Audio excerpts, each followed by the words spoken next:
আসসালামু আলাইকুম প্রিয় শিক্ষার্থী, আজকে আমরা অংশীদারি ব্যবসা থেকে অর্থাৎ অংশীদারি ব্যবসায়ের হিসাব থেকে কিভাবে নতুন অনুপাত নির্ণয় করা হয় আমরা সেই বিষয়টা খুব সহজে দেখব। প্রশ্নটা আমরা পড়ি।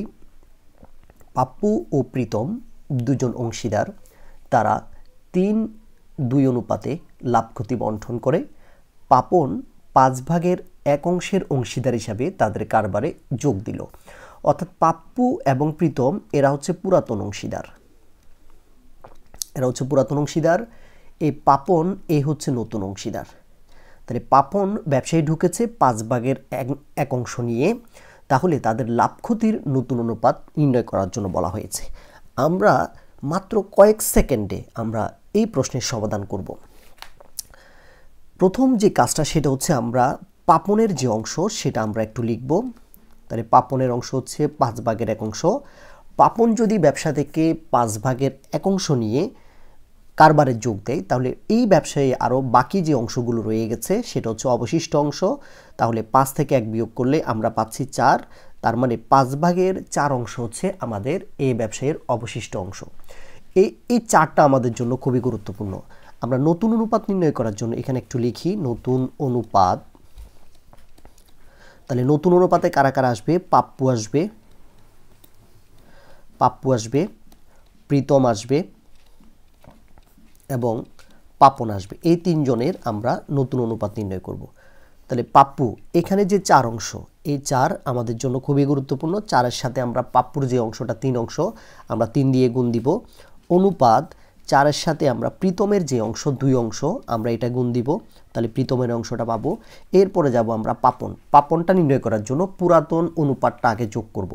3 + 2 আমরা যোগ করব এবং এর সাথে পাপনের যে অংশটা, পাপনের অংশ হচ্ছে 1 অংশ, এই 1 দিয়ে আমরা এটাকে গুণ দিব, আমাদের উত্তর শেষ হয়ে যাবে। তাহলে 4 এবং 3 গুণ করলে হচ্ছে 12 অনুপাত, 4 এবং 2 গুণ করলে হচ্ছে 8 অনুপাত, 3 + 2 5, 5-এর সাথে 1 গুণ দিলে হচ্ছে 5, 12, 8, 5। এটা হচ্ছে আমাদের নতুন অনুপাত।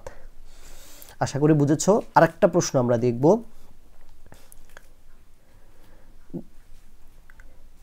দুই নম্বর প্রশ্নটা, রানা ও মনা দুজন অংশীদার, তারা 5:4 এই অনুপাতে লাভ ক্ষতি বন্টন করে। তার মানে তাদের পুরাতন অনুপাত হচ্ছে 5:4। ডানা 10% অংশের অংশীদার হিসাবে কারবারে যোগ দেয়। তাহলে এই যে ডানা হচ্ছে নতুন পার্টনার, এখানে ডানার অংশ হচ্ছে 10%। তাদের লাভ ক্ষতির নতুন অনুপাত আমাদেরকে নির্ণয় করতে হবে। তাহলে আমরা ডানার যে অংশ সেই অংশটাকে আমরা এই পার্সেন্ট থেকে এটাকে আমরা ভগ্নাংশ নিয়ে আসবো। 10% অর্থ হচ্ছে 100/10। এটাকে যদি আমরা কেটে দিই 0 তাহলে পাচ্ছি 10/1 অংশ। তাহলে ডানার অংশটা হচ্ছে আমরা পার্সেন্ট থেকে ভগ্নাংশে নিয়ে আসছি, ডানার অংশ হচ্ছে 10/1 অংশ।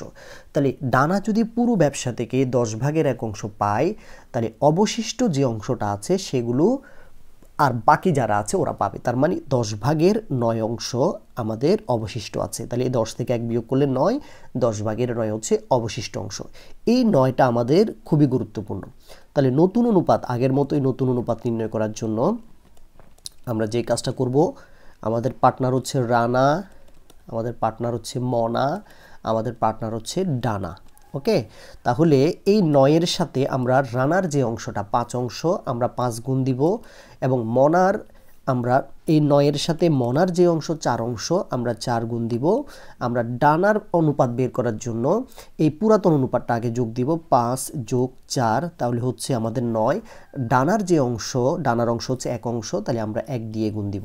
তাহলে এখানে পাচ্ছি আমরা 5 নং 45, আমরা পাচ্ছি এখানে 4 নং 36, আমরা এখানে পাচ্ছি 4 এবং 5 যোগ করলে 9, 9 একে 9। আমরা দেখছি এই 3টে অনুপাতকে 9 দিয়ে ভাগ যাচ্ছে। তাহলে আমরা 3টে অনুপাতকে 9 দিয়ে ভাগ করব। তাহলে 5 নং 45, 4 নং 36, 9 একে 9। তাহলে আমাদের উত্তর হচ্ছে 5:4:1। ক নাম্বার প্রশ্ন হচ্ছে উত্তর। আশা করি বুঝেছো। এইভাবে খুব সহজে আমরা মাত্র কয়েক সেকেন্ডের মাধ্যমে নতুন অনুপাত নির্ণয় করতে পারি। ধন্যবাদ সাথে থাকার জন্য। আসসালামু আলাইকুম।